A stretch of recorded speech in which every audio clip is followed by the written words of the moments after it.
Hi, everyone. Welcome to the June 25th edition of the TimeformUS Pacecast. I'm David Aragona, and I'll be joined in just a second by my co-host, Craig Milkowski. This week on the podcast, we're going to discuss some racing from a number of venues. We'll start at Monmouth Park, where they had the Grade 1 United Nations last weekend.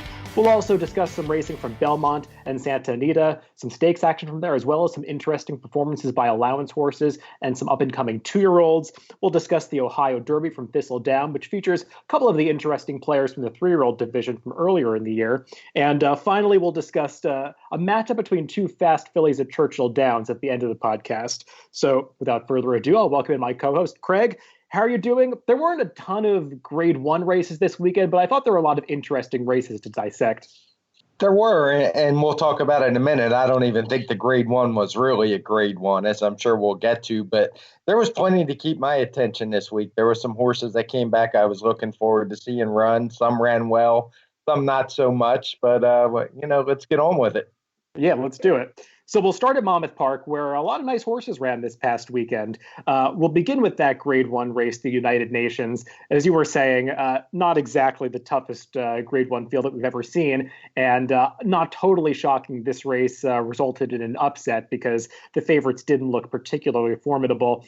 Hunter O'Reilly got the job done from way off the pace. There had been a lot of rain in the New York and New Jersey area for the past week or so the turf course was rated good on Saturday at Monmouth Park. I think that might have played into the result a little bit. But Hunter O'Reilly just seemed like he got the distance and wore down a bunch of horses who were getting a little leg weary at the end. Yeah, no doubt. I think the ground did have something to do with it. He got a 123, which is, solid enough, but it's a more Grade 2, Grade 3 type figure. The one thing I did notice here is that the race did seem to have a bit of a late flow. We don't have the fractions coded as red or anything, and I don't have a problem with that. I think the pace was fairly moderate, but the horses who were up front just didn't run particularly well, and maybe that had a little to do with the course. But, like I said, solid enough field. I think personally, I didn't bet the race, but I was disappointed in Focus Group. He just doesn't seem to be delivering on the promise he showed earlier at these longer distances. And it's the race I'll be looking forward to see where these guys show up. And I certainly won't be betting any of them in future Grade 1s. Yeah, this was a race that kind of surprised me a little bit from a wagering standpoint because I had highlighted Channel Cat as a horse that I wanted to bet on my Out of the Gate segment this week. Never expected him to get bet down to 9-5 in this race. I guess everyone had the same idea. He ran fine. He made a 4-wide move around the far turn and just got there, couldn't quite seal the deal, couldn't even get past Zulu Alpha late. They're all nice horses, but I agree with you. They're more Grade 2 types, and I think the speed figure reflects that.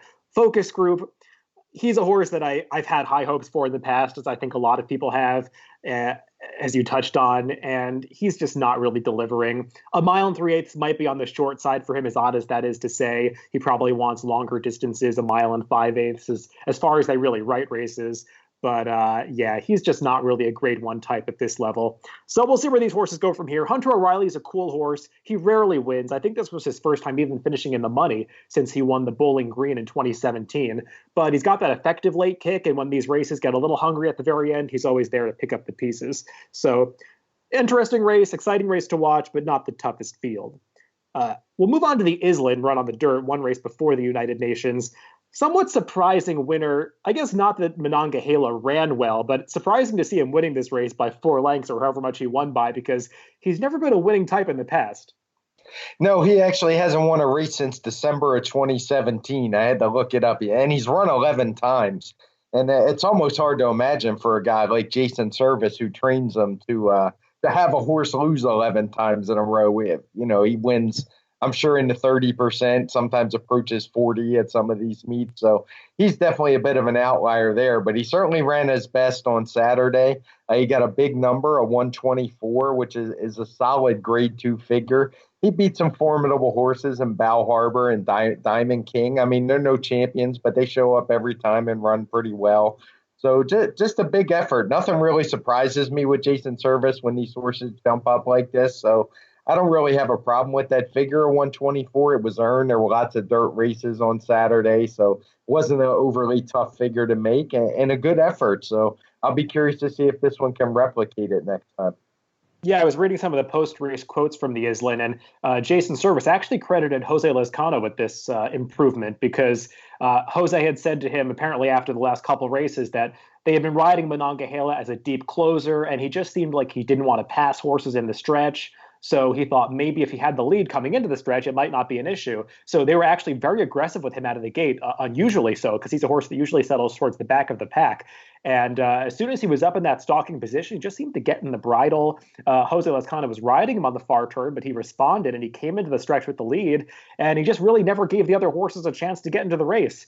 As you said, a 124 is a respectable speed figure for this level. And I've always liked this horse a little bit. He always runs well. I had been frustrated betting him a couple of times because he just never actually won races. But it seems like these new tactics really worked for him. And he's an interesting horse to me, just kind of from a pedigree geekery standpoint, because he's got this really unusual sire line that's almost extinct. He's by K1 King, who traces back to like Round Table and Prince Quillo. You never see horses have that kind of sire line these days. They're all tracing back to the Northern Dancers and Mr. Prospectors. So it'd be interesting if this full horse could actually be a sire one day. I'm sure there'd be a market for him. But just a cool horse that actually to see that they actually get him over that character flaw that he had. Yeah, and good point about him being up close. We actually had him shown last in the pace projector, and looking at his past performances, I don't think anybody could really argue that. But as soon as he broke out and was right up on the front, he did look like a bit of a different horse. So, if he can carry that over and keep it going, maybe he's a new animal, and you can put lines through those older races and kind of use this one as a new good baseline for him. Yeah, I don't have a ton to say about the rest of the field. Run into Love Ya. Cool story that he was able to win that Charlestown Classic, but he's just not really the same horse outside of Charlestown, it seems. And Bell Harbor was kind of the wise guy horse after his trip in the Salvatore Mile in his prior start. He ran fine, but I think we saw what his limits are in this race as Monongahela stepped up and the others just didn't quite do so. Earlier in the day on Saturday at Monmouth Park, we saw Valedictorian win the Eatontown. Cool to see this Jersey bred get another graded stakes victory in New Jersey. She just always shows up. Was a little bit surprised by the aggressive tactics that Paco Lopez employed. He really got after her earlier in the race to go after a long shot on the lead. Yeah, she's a horse that last time she was maybe just a little bit over her head, had a little tougher pace dynamics, but she just generally always runs the same race, and it's just a matter of the level of her competition. She's like a machine ripping off 119s, 120s, 118s. Like I said, she did regress a little bit last time with that 115, but that was against a little bit better horses, and she was able to show she just is in good form, and she's held it for a long time.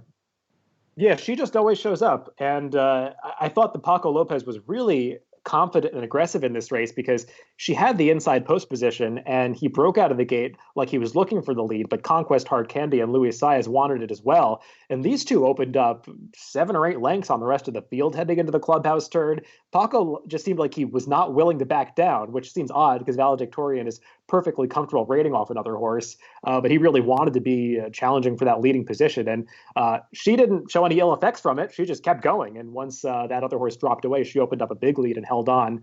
Nobody else really showed up in this race behind her. Inflexibility was the other horse, and she just doesn't really seem to have gone on. I guess I want to say she's a 4-year-old now. She's just not really stepped up from her 3-year-old season. So there wasn't a ton for Valedictorian to beat, but I thought she did it pretty impressively in this race.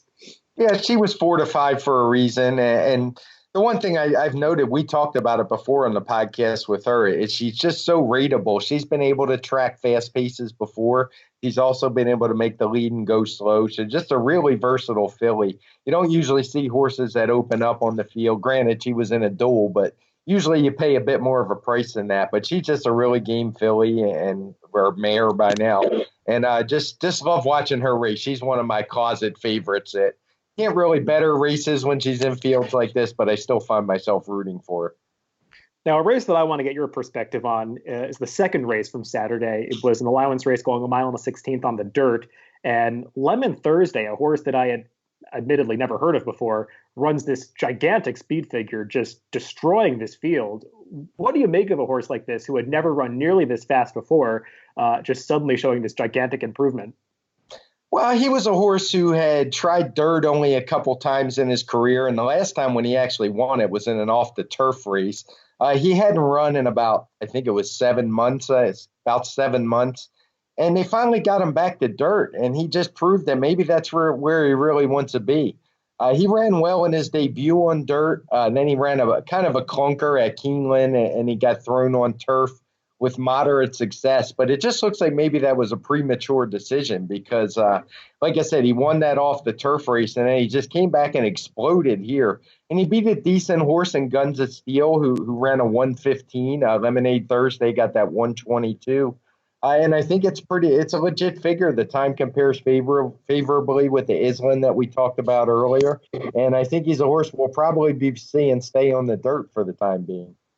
Yeah, it was a really impressive race to watch. Funny, Paco Lopez just had the magic touch this weekend. I mean, he was just all of his horses were just running above their prior form, or so it seemed. But he was getting after this horse for basically the entire race. He was niggling at him on the clubhouse turn to get up into that forward position because he had been more of a closer in his prior races. He was getting after him around the far turn to stay within range of the leader, and then all of a sudden he just dropped that horse and was running away late. Really impressive performance. If he continues running this well, I guess it'll be on the stakes company soon. Seems like Arnaud Delacour has a really nice 4-year-old on his hands. Maybe he's just really improved with that another year having passed. But this was an impressive race. It'll be interesting to see if he can back it up in the future. Yeah, that's what I'm looking forward to see. I mean, it's not unheard of for a horse coming off a 3-year-old layoff, coming first starting a 4-year-old season off a layoff to jump up like this. And he's one I'd be willing to back if he shows up in the right spot. I think that 122 speed figure is totally legit. And, maybe as he moves up in class, you might be able to get a little bit of a price on him. Yeah, no, I think it's a legitimate figure based on all of the evidence we can see from the race. Moving on to Sunday at Monmouth Park, we saw some nice performances that day, too. It was just a New Jersey bred stakes race that went as the feature, the Dan Horn, going 1 mile and a 16th on the turf. But we saw two nice horses matching up. Interesting to see 2 4 to 5 shots in a field that isn't a match race, although it kind of was a match race when you looked at the field. Irish Straight and Golden Brown were the only two horses with superior form. And it played out that way on the racetrack as Jorge Vargas on Irish Straight went out to the front. Paco Lopez pursued him the entire way. And these two horses just kind of threw it down in the stretch. They did, and it was an interesting race. Like you said, it was virtually a match race. And when you look at our figures, it actually played out just like a lot of match races do. And that the pace actually started out slow. We had the opening quarter highlighted in blue as a slow pace. And by the time we got to the 6 furlong mark, the pace had increased from a 105 or 107 up to a 134, as these two were only clearly worried about each other. They wound up with TimeformUS speed figures. Golden Brown got a 120 winning. The runner-up got a 121 for setting a bit of a faster pace. I actually lowered this one a little bit when I went back and did the races again on Monday from what I had done on Sunday. Just a couple points. I originally had it about 3 points higher, but still a strong effort, particularly for New Jersey breds who I don't think there's a whole bunch of them left around anymore. I'm not sure if that'll recover with Monmouth getting a little more purse money these days. Maybe that'll amp up their breeding program a little bit. But these were two really good ones. When I saw it was a New Jersey bred race, I was really leery of the big figure, but it looks legit. And I think both of these two ran very well. Yeah, between these two horses and Valedictorian, I'm guessing we saw the best 3 New Jersey breds that are out there this past weekend. I don't know how many more are Jersey breds that I'm not aware of. But interesting about the pace of this race, because usually when you see the blue color-coded and red color-coded fractions in the same running line, you see the red come first, where they go fast out of the gate and then slow down in the middle portion of a race.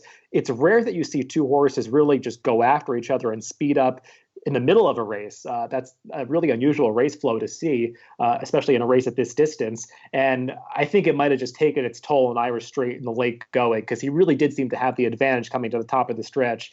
But Golden Brown had been chasing him for a long way, but just seemed to have a little more stamina left in the tank to run him down at the end. I agree. It deserved a high speed figure because these horses just ran away from the others. It was a huge gap back to the rest for the entire race. And just two nice horses that were pretty evenly matched on the day. Moving on to the final race from Monmouth Park, which also took place on Sunday's card, was an allowance race that I know you're probably interested to talk about, as Chancelot, who had gotten a very high speed figure in his debut at Gulfstream, had to be maybe 2 or 3 months ago at this point. Seemed like a very live race against some good horses, came back and certainly validated that number with a really impressive allowance score. Yeah, we've mentioned this horse before, Chance, a lot. He was the maiden who ran fast and beat Bodie Express in his debut. Got a 122 120 TimeformUS speed figure that day. I think that was back in February, actually. So we've been waiting quite a bit on this guy. And so he finally returns back. He's 1-5, not a whole lot of competition, but it looked like a paid workout. He went out, he said a slow, and I use the term slow pace relative to the final time. He just was all by himself out there running easy and drew off to a really nice score. He got a 120 TimeformUS speed figure again, and the final time figure was actually a 127. So there's no doubt this is a serious horse, in my opinion. Not sure where they're planning on showing up next, but it almost has to be stakes races, and I would assume of the graded variety. Yeah, there are races like the Amsterdam and the Alan Jerkins coming up at Saratoga, so I would imagine those kinds of races would have to be on their radar because this horse seems just as fast as any 3-year-old sprinter that's out there right now. And just to refresh people's memories about this horse's debut, he beat a really nice field. He beat Bodie Express by a neck. I know people know Bodie Express for his antics in the Preakness, but he did run second in the Florida Derby after that maiden start, and is a really nice horse if they ever allow him to actually run in a maiden race again. Fort Worth, who was third, came back and ran a 116 TimeformUS speed figure at his next start, winning by quite a ways at Aqueduct.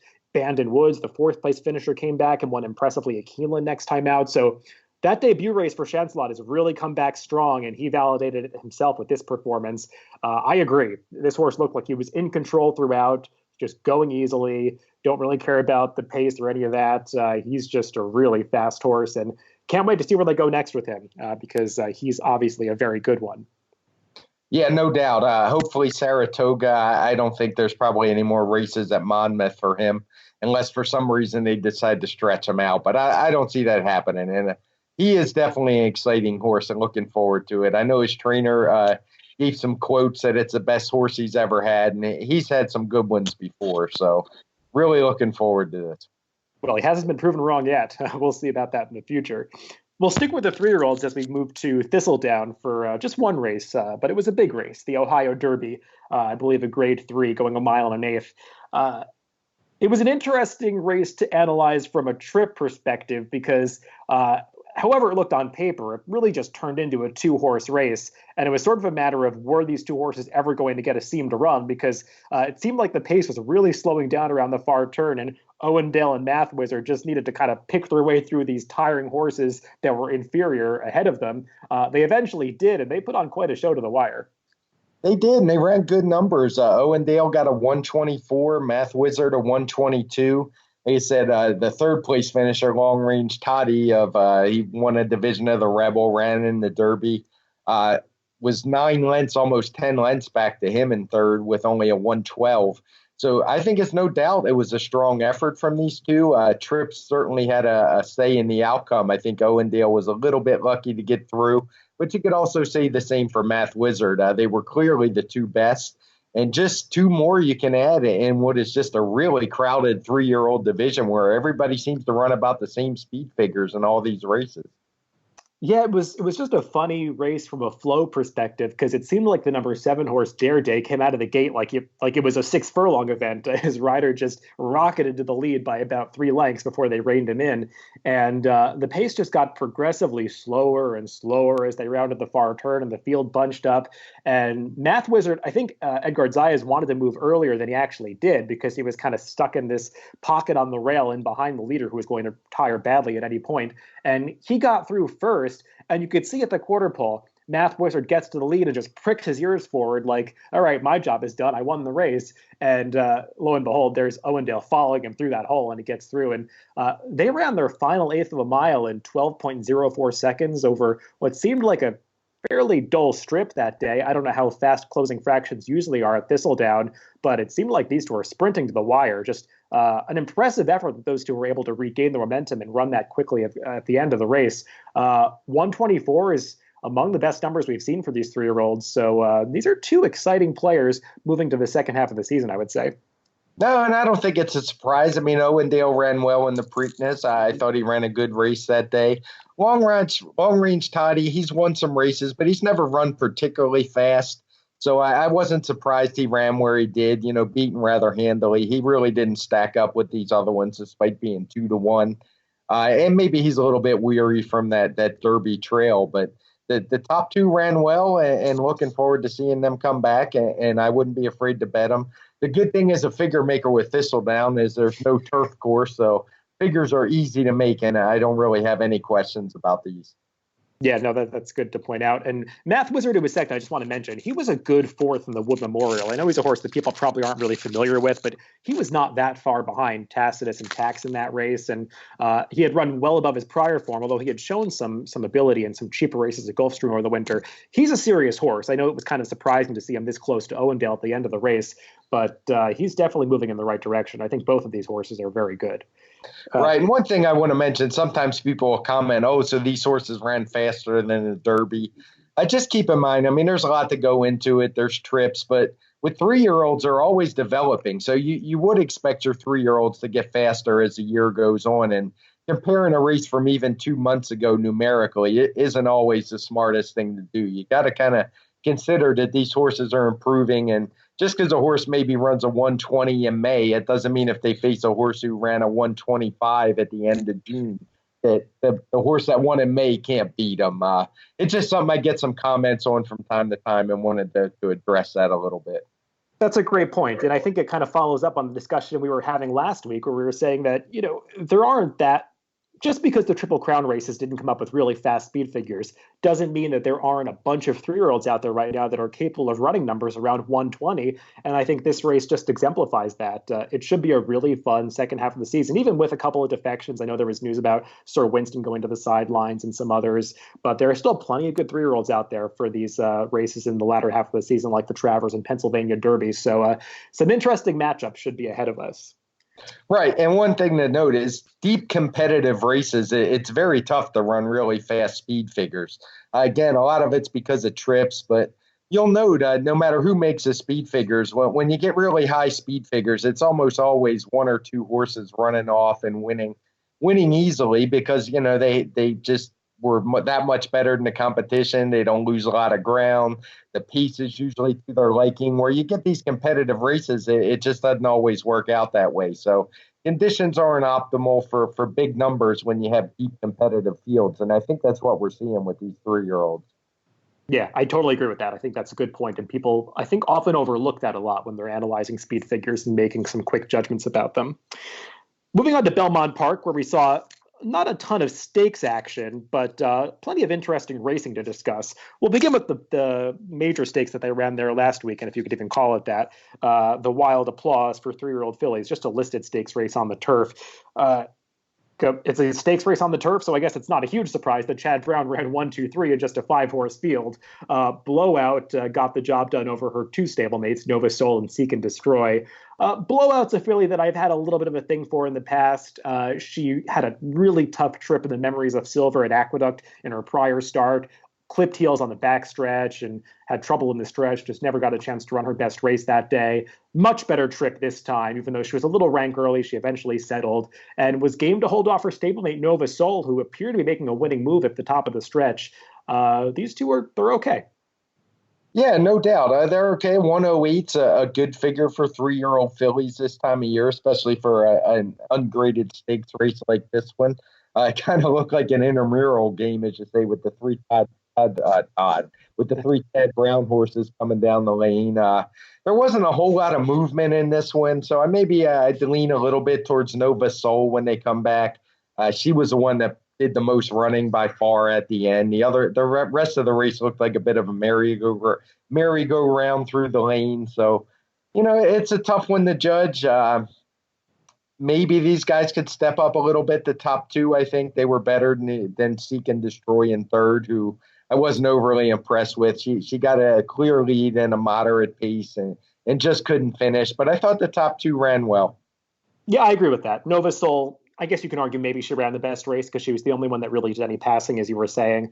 But she also might have a little hang in her because she kind of made that run and flattened out in the race at Pimlico last time.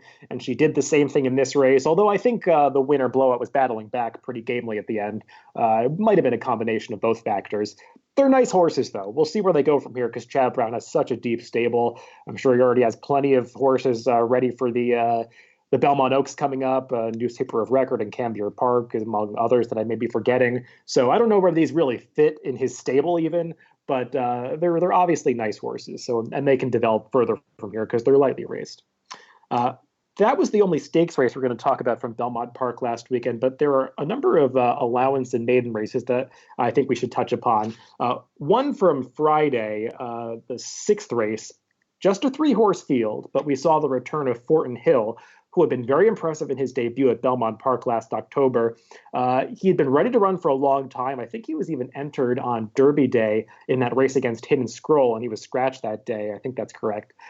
He came back, 7 weeks after that to make his first start since his 2-year-old season. Wasn't beating the toughest field, but given the way the race unfolded, I think he ran a sneaky good race. Yeah, he did. He ran a decent enough figure. He ran a 1:10. He did what he had to do. The pace surely held the final time down. It was really slow. We have all the fractions coded in blue for that race. But Morning Breeze is a decent enough horse, and he was able to run him down pretty easily. That's interesting. You said he's been entered. I'm curious if you remember, was he entered on dirt or turf? If they were just trying to look for a race to get him on the track, or if they really think he's going to be better on turf than dirt. Because his dirt form certainly hadn't been anything to sneeze at. 2 easy wins so far, both with triple-digit TimeformUS speed figures. Actually, all of the horses that participated in this race, except Morning Breeze, so just the 1 and 8, they were main track only entrants in this race. So he was entered. He was supposed to run on the dirt. That was the intention. He was actually also entered in a race we're going to discuss about next. He was entered for the race on Sunday against Endorsed, and they ended up running in this off the turf race instead because he was an MTO when the races came off the turf on Friday. One thing about Friday's card that I want to mention as we're talking about these races is I was sure that this was going to be a day that had a bright red color coding and the TimeformUS past performances as a day that was very speed favoring because watching the races, it seemed that way. I'm a little surprised that there's no indicator like that in the past performances. I know sometimes the algorithm just doesn't pick things up the way that you might perceive it watching the races, and I've got to go back and look at them again. But watching the races that day, I felt like the track was very speed favoring in the slop, and Fortin Hill was one of the few horses that did any passing in the stretch. Just something to monitor moving forward. Yeah, it's something I'll look into and see why the algorithm did it and try to post it on Twitter after the show. I would imagine probably a lot of favorites won, and we had some short fields. So that makes it a little bit tougher to get that bias notation. But I'll definitely check it out and comment on that. Yeah, just something interesting to keep tabs on. On Sunday, we saw Endorsed come back. He had been a very good 2-year-old at Saratoga last summer. He won his debut over the highly touted Chad Brown first for ahead of plan. It was a fast race in August. He came back and disappointed in the Champagne next time. He's making his first start since then in a 6-furlong allowance race on Sunday at Belmont Park. And I know it wasn't the fastest speed figure in the world, but I liked what I saw from Endorsed in this return. He was really running at the end of this race, and 6 furlongs might even be a little bit short for him as they stretch him out in the future. Just a good, solid return race for this guy. Yeah, I was going to say the same. I thought it was a good race. He got a 108 TimeformUS speed figure, which is nothing earth-shattering. We've already talked about a horse like Chance a lot, but that guy could very well be a freak. But, he may want longer. He was only 4-1 in that Champagne Stakes you mentioned. He didn't run very well, but, possibly something went wrong because we didn't see him again until the end of June. In his debut, he won a 6-furlong race, overcoming what we had as a slow pace with a 95 TimeformUS speed figure. So he certainly has a look of a promising colt and one that can probably move in the stakes competition and be competitive. Yeah, I'm interested to see where they go with him because he definitely has the pedigree to handle longer distances, and he seems like the kind that would be able to do it, just given what I've seen from his makeup. But Kieran McLaughlin had said that they might just kind of strike while the iron is hot in these sprint races since he ran so well sprinting here and point for a race like the Allen Jerkins. I'm sure it's going to be tough wherever they go if they're stepping up to Grade One company. But I think they've got some options with this horse, and he could be effective as a closing sprinter. Based on this performance, I wouldn't doubt that. Just has to take a slight step forward after this, but I do think he's a nice horse. Yeah, I do as well. The Jerkins, that might be a bit ambitious this early on, but I guess we'll see if that's where they go. That would certainly be a tough spot. Yeah, I'm sure there'll be a prep before then, so we'll see if he moves forward off this race. We saw a couple of 2-year-olds that got very high speed figures on Friday and Saturday at Belmont Park. I was a little surprised that the one on Friday got the higher number. There were 2 off the turf races for 2-year-olds on Friday. I believe they were both for fillies. I think there were 2 divisions of the same race. And the second one that went as the 7th race, Tuggle for Jeremiah Engelhart, won in wire-to-wire fashion. Gigantic 107 Timeformula speed figure. That's very high for a 2-year-old in June, right? Yeah, it is. That's pretty high. I think I mentioned last week or the week before, anytime these 2-year-olds hit triple digits, really before you get to Saratoga and Del Mar, it's worth noting because you just don't see it a whole lot. Now, granted, they're starting to give out some really nice purses for these maiden races. So maybe some of your better horses are coming out early instead of waiting for the bigger meets. But this filly really ran. The 107 was fast. She was fast all the way around the track. To the surprise of no one, apparently, as she went off at 6-5 out of Jeremiah Englehart's barn, who seems to really be popping with a lot of more first-time starters than he used to. But certainly a big number. And the runner-up for Linda Rice ran well also, Montauk Daddy with a 103.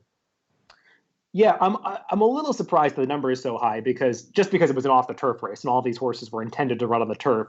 It's just kind of surprising that they all ran so well on the dirt, although it was a sloppy track, so that sometimes turf horses can handle that. Tuggle, the winner, does seem like she has to be turf meant because her pedigree is so geared towards the turf.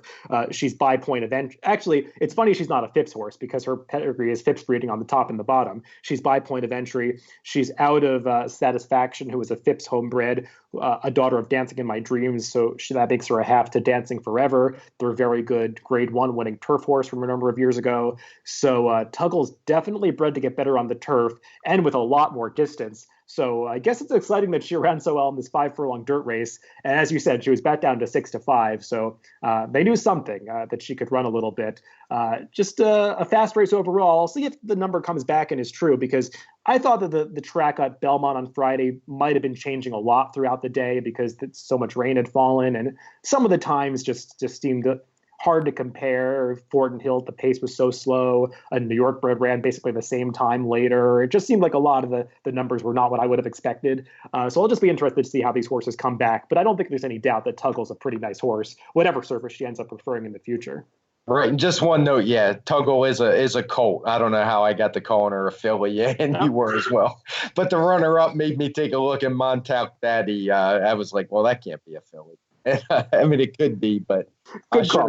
This race was for colts. Yeah, so not 2 divisions of the same race, but there was a 2-year-old race for the fillies earlier on the card. So at least you can compare those 2. But yes, Tuggle's a colt. Sorry, Tuggle. We did see a filly on Saturday at Belmont Park. This was the one that I would have expected to get a really high speed figure. I know it was just a New York bred race, but Fierce Lady for Dermot Magner just destroyed a field. I don't know what was behind her, but this filly came out of the gate like a rocket ship, dueled with 2 other horses who finished nowhere at the end, and just kept finding more, kept going. In my opinion, this is the most impressive 2-year-old performance I've seen so far this year. Yeah, she looked good. I think she had plenty in the tank. So, like you said, destroyed is a moderate word to use. And just keep it at Belmont. They don't run this 5-furlong distance very often. It's become newer in the last couple of years. So, it's always possible these figures aren't perfect because I've learned something I've learned over the years is making figures for 5.5 furlongs and 5-furlong races. And even when the 2-year-olds run 4.5, as they do at Santa Anita and Keeneland, it's a bit of an inexact science. The races don't always line up like you would think they do with the other sprints. So particularly in races like this where none of the other horses have run, it is a bit of a guess. And I almost always note races like this with the F notation saying that they were just loaded with first-time starters. So When you bet these races, yeah, did she, is it possible she ran a 110? Sure. Is it possible she ran 100? Definitely. They're definitely not an exact science at these rarely run distances with lately raced horses. Yeah, and I should point out again, we don't know what was behind her. It was just a New York bred race. So these probably aren't going to be stakes bound horses that are finishing behind her. But she certainly looked good. Wasn't really touted, I guess, because she went off at 9-2. I kind of thought she'd be a little bit live. When I was making the morning line for this race, I think I made her 3-1 or one of the favorites. But they didn't go for her for whatever reason. But she was certainly ready to run first time out. A daughter of Competitive Edge, who has gotten off to a good start as a sire. I think he's had 6 horses debut so far, and 3 of them have won. So I guess no surprise, because he was a pretty precocious horse himself, that he's getting some 2-year-olds that are also pretty precocious. Yeah, the only thing I could think, maybe people tend to shy away from first timers breaking from the rail, but she certainly handled it without a problem. So, and that's a feather in her cap, because that doesn't always work out very well. Yeah, if you do break, the rail is still the shortest way around there. And I should note, just to tie the one loose end, the track was color coded light pink on Saturday, and I will say that watching those races, I did feel like it was speed favoring, and the rail was a bit of an advantage. So that might have helped Fierce Lady a little bit. Not an intense rail bias or anything like that. I wouldn't go overboard with it, but it did feel like there was a little bit of that flow on Saturday. So just one thing to note about her performance, to just mitigate a little bit of the enthusiasm. We'll move on to Santa Anita, where they had a ton of stakes races this past weekend, actually 4 of them. On Saturday, they ran the Wilshire Stakes for the fillies and mares on the turf, and Simply Breathless got up to win for Neil Drysdale. I thought Flavian Pratt gave this horse a beautiful ride, saving ground most of the way. Yeah, I think he was the difference in the race. It was a grade 3 race. The winner got a 116 TimeformUS speed figure, so even grade 3 might be being a bit generous for this, but he definitely won the race. He saved all the ground around the turn, found the seam, and was able to get through. And actually, once he got clear, he was clearly the best. He had to fight down a tough Ollie's Candy, who, for the most part, saved ground the entire race himself. So decent effort from the top 2. I think that the tight finish, and on our speed figures, we had the top 4 all within a couple points of each other. So that wasn't the strongest race that we're going to talk about at Santa Anita. Yeah, well, we're going to talk about a few turf races from Santa Anita, and none of them are the strongest races, I would say. It's just not the best fields. But they were competitive races, and they were exciting to watch. And I think there are some trips to analyze out of them. I agree. Ollie's Candy ran well, got through on the rail late. Nice to see her getting back to her good form, because she was disappointing in her first start off the layoff. I believe they ran her in the Gamely first start off the layoff, a tough race, but she had been a good 3-year-old last year. So nice to see her getting back to her better races. But I agree. Grade 3 type of number, not the best horses we're going to be talking about. They've really loaded up the closing Sunday card at Santa Anita with a number of stakes races, and the fastest of them was the Siren Lure, going 5 furlongs on the turf. Eddie Haskell, it's just his specialty, and he delivered once again. Yeah, he did. He's really turned into the best sprinter out there. We haven't seen much from the horse who won the Breeders' Cup, who's already, his name's escaping me. And you mean the turf champion, Stormy Liberal? Yeah, Stormy Liberal. Don't get me started on that one. Yeah, Stormy Liberal and his Richard's Boy is his stablemate. They just haven't kicked on this year. And Eddie Haskell and what's on the agenda have kind of taken over, especially since they've gone to strictly 5 furlong races. And but no knocks on Eddie Haskell. I mean, he's a fast horse. He's not winning these races by default. He's ran 124 last time. He ran 122 this time. And he's done it both times by chasing down a loose on the lead what's on the agenda, who's a pretty good horse in his own right. So I wouldn't be surprised if Eddie Haskell could hang with some of the other sprinters that we see around the country on turf. Maybe not horses like World of Trouble, but when you get into these other races, a little bit below the grade 1 level, he's as fast as any of them, and he looks like he's able to overcome adverse pace scenarios as well. Yeah, and as you pointed out to me last week, assuming that the Breeders' Cup is run at Santa Anita, which we're not going to get into now, but you did point out it would be run at 5 furlongs, the turf sprint, so that would certainly work for a horse like this. I'm not saying he's necessarily of that quality, but you were mentioning horses like Stormy Liberal and and Richard's Boy. At one point in their careers, their PPs look just like this horse's. So these turf sprinters can step up every so often to face the tougher Grade 1 company. And we'll see if Eddie Haskell can do it, because it does seem like he doesn't want to go much farther than 5 furlongs. That's his ideal distance. Kent Desormeaux rides this horse very well. He's very keen in his races, but Kent seems to get him to settle for just long enough that he can produce that late kick. And just seems like they've got a nice formula figured out with this guy for now. Yeah, I was going to say he did get he does have some tactical speed, and he did get trapped in a little bit. It looked like he might not actually be able to get out in time, but Kent was able to find the seam and get him up. The two other turf route races for Open Company that we'll talk about from Sunday's card at Santa Anita were not quite as fast as Eddie Haskell ran in the Siren Lure.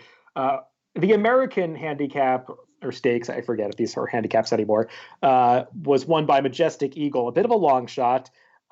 This horse, I believe this was his first stakes victory. Another win for Neil Drysdale, as he had sent out Simply Breathless to win the Wilshire the day before. Not the toughest race. I think it was made a little bit easier once Riverboyne scratched. But this horse was wide for most of the way, and I guess he was best. Yeah, he was. Again, the top 3 all got 116 from us, so a tightly bunched field of not really Grade 3 type horses at best. I think the real story out of here is the disappointing try by Sharp Samurai. If he was anything like he was last year, he should have beat these horses easily, and he wasn't able to do it. I wouldn't say he got the, maybe Majestic Eagle got the better trip. He saved ground and got through.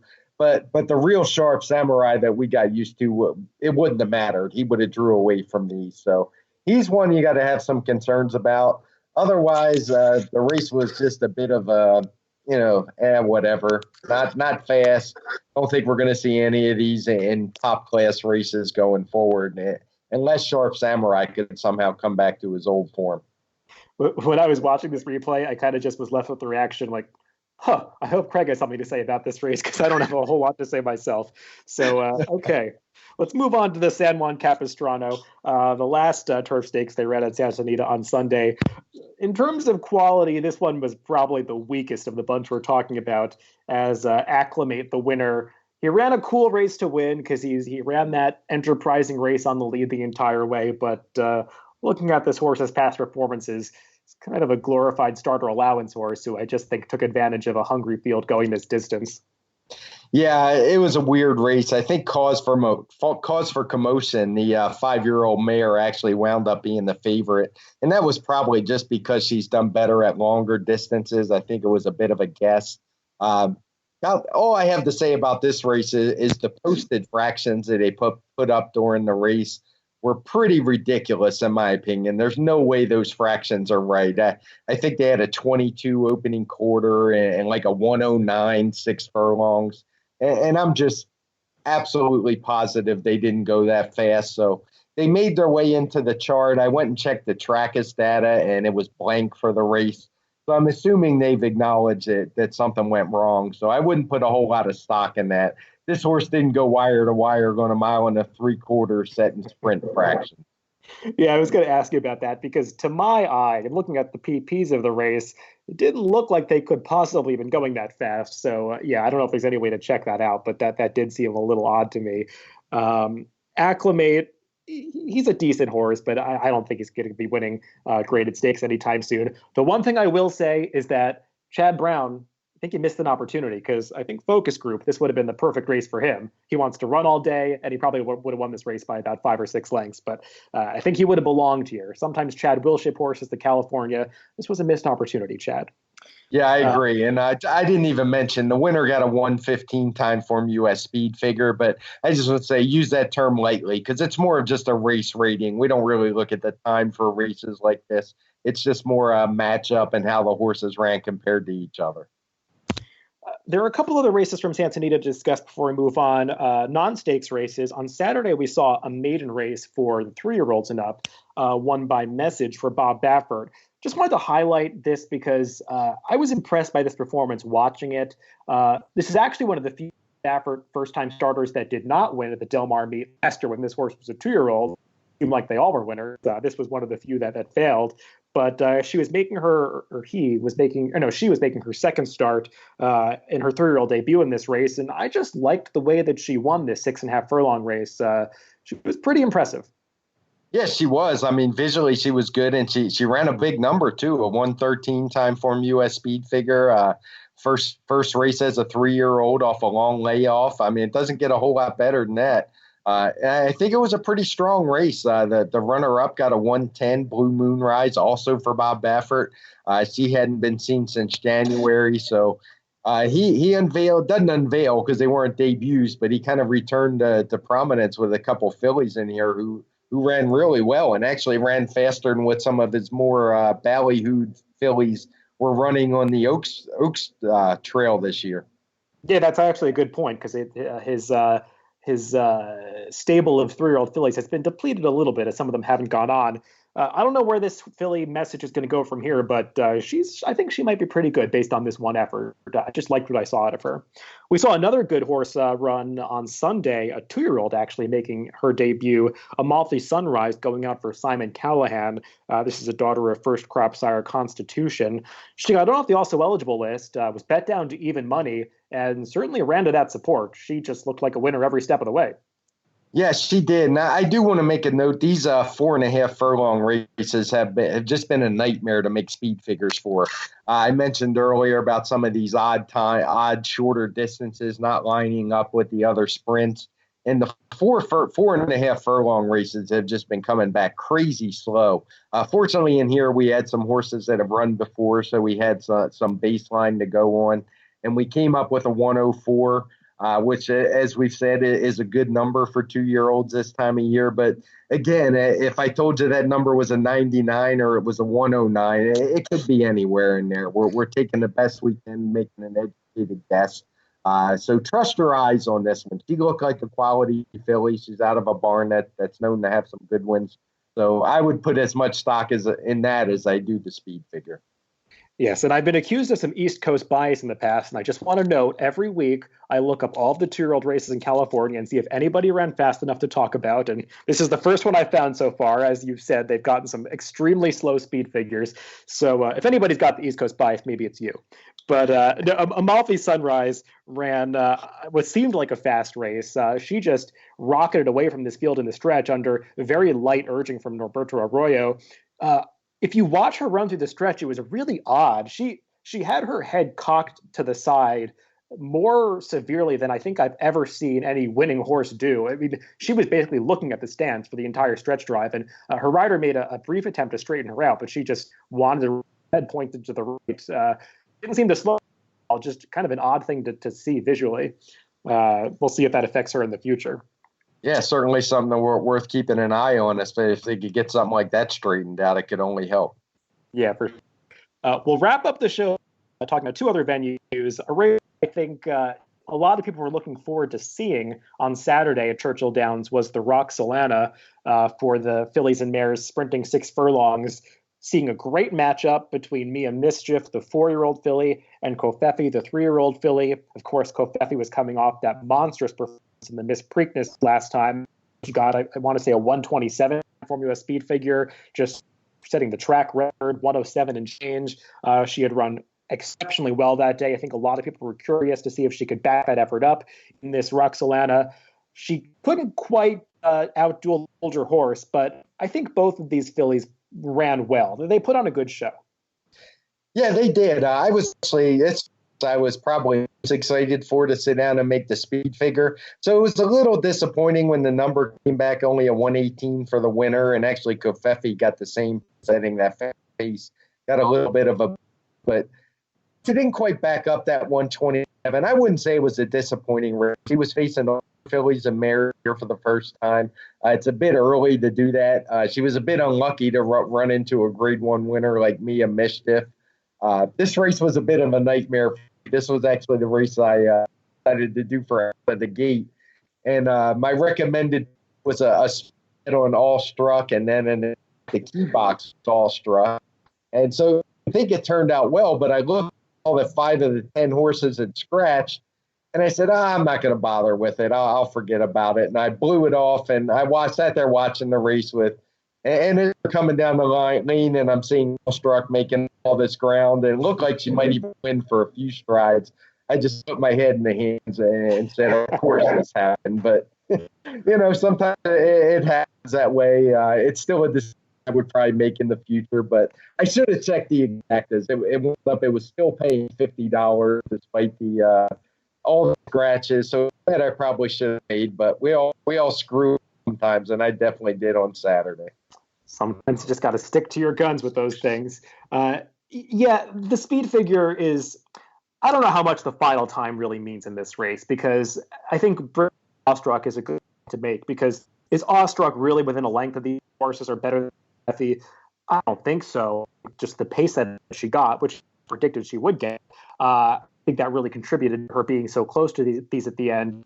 It makes the final time numbers a little difficult to analyze. I saw he's got a very low buyer. I think the buyer was in the 80s, which I understand. It makes sense based on the final time, but rarely see horses just at each other from the start the way that these did. And I mean, they had Classy Act between them, and they dropped the Act after a quarter mile, so they were going pretty fast.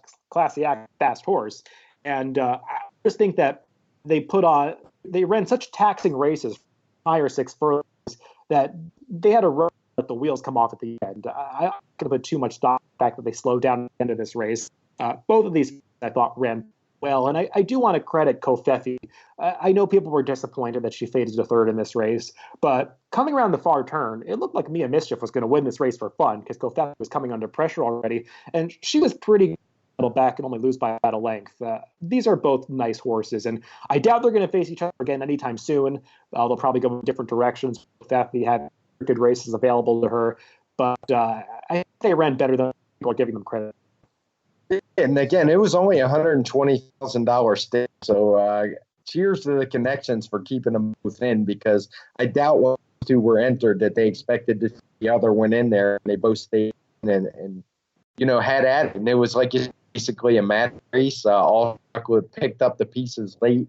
We show that in our speed figure. She only got a 113 as compared to 118 for the other two. But I think these are two really good filly winners, and I expect to hear a lot more as we go further down under.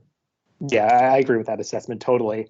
One more race to discuss from Church Downs on Sunday. I don't know if you watched this allowance race that went as the 7th race that Explorer won, but boy, was this horse impressive. I mean, they lined up on the lead down the backstretch. She was battling 4 wide, dropped the other speed horses.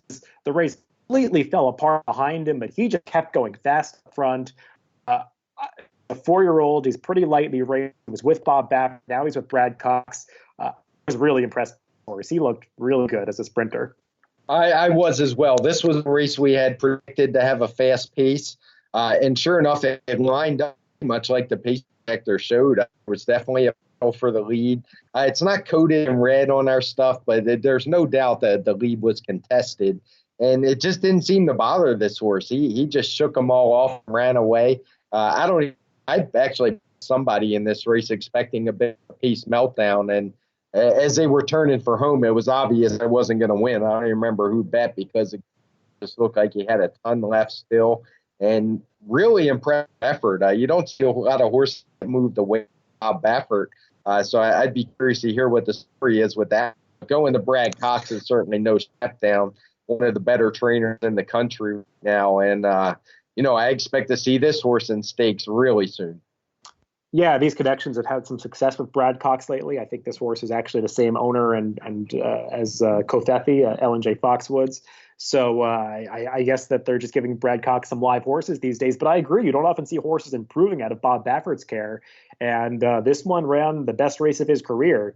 I guess they'll move on to stakes from here. This was just the second victory. He had been the runner-up at a number of races earlier this year and last year after impressively winning his debut last year as a 3-year-old, but he seems like a good one. He was an expensive horse as a 2-year-old. I think he was purchased for $1.25 million out of one of those 2-year-old sales back in 2017. So you don't often see those horses fulfilling on their potential 2 years later, but this one is definitely running to it now.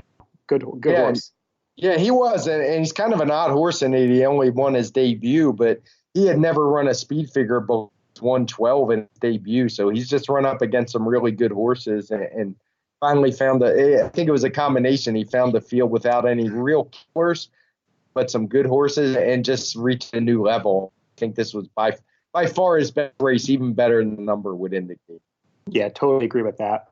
The final race we'll discuss this week, traveling all the way up to Canada to Woodbine to watch the single where Slam basically repeated the race he ran in the Louisville Stakes at Churchill Downs last time, just kind of pace on the mile and a half, sprinted to the wire as the favorite. Not a whole lot to say about his trip, just kind of and his good race, but never was challenged.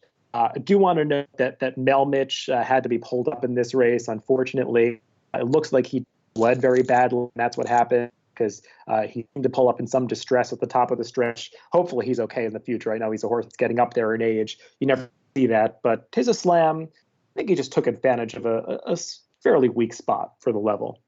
Right, yeah. Mel Mitch pulled up, and as you said, he bled during the race. I don't think there was a whole lot left to really challenge him. Slam had on a slope at 3 to 5. That's always going to be tough to beat. It's good to get Woodbine in the rotation. I'm sure we're going to be talking about a whole lot more coming up as they really start to expand their calendar in the coming months. So I'm one who likes the race Woodbine. It's a bit different with synthetic, the turf course being on the outside, but there's some nuances there that if you get to know, I think it's a good track to play, and especially these stakes, they get some good fields when accepted, of course. Yeah, it looks like just getting into high gear of the season at Woodbine. I believe the Queen's Plate is coming up very soon. Is that week? Am I right about that, or is that a little bit later? It's soon. I know that. Yeah, it's very soon. Yeah, it's pretty soon. I thought maybe it's beginning of July, but I don't know. I usually look around Thursday, and if you ask me then, I could tell you. I think it actually is next week because I do a little bit of Googling right now. So the Queen's Plate, we'll probably talk about that race this week. So there'll be another race to talk about from Woodbine in just a week's time. And I think that's a good way to end the show. We'll be talking about some other action coming up in early summer, like the Belmont Oaks and the Belmont Derby. That's taking place in 2 weeks. They've got a really nice card at Belmont Park, which wraps up the season there. And then it's on to Saratoga in the height of the summer, and a lot more stakes action to discuss. And Craig and I will talk about all of that in the upcoming weeks. So thanks for listening this week, guys. As always, you can listen to us on drf.com, Spotify, Apple Podcasts, YouTube, or SoundCloud. Just subscribe to the Daily Racing Form podcast, and you can listen to our TimeformUS Pacecast there. Thanks for listening, guys. We'll be back again to talk about more races next week.